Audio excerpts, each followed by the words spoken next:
Hi, my name is Roger Gales, and I want to help you learn to lay luxury vinyl plank like a pro, even though you're an amateur, a do-it-yourselfer.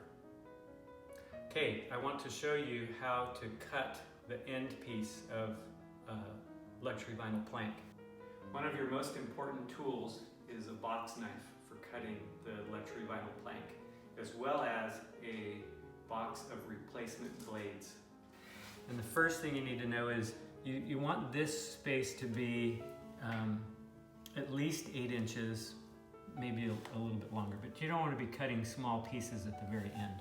Okay, so I've reversed the plank so that the tongue and groove are on opposite ends.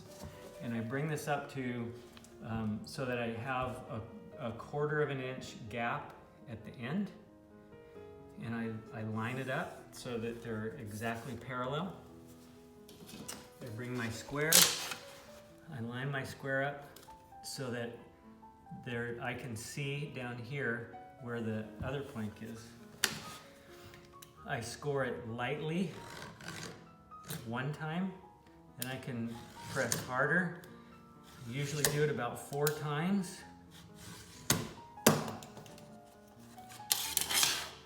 Put my square right underneath it, right underneath the score.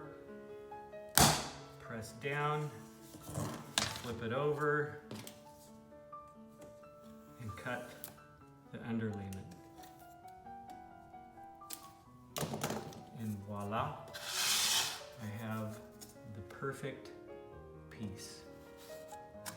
The piece that I just cut off becomes the starting piece at the left-hand side where I started.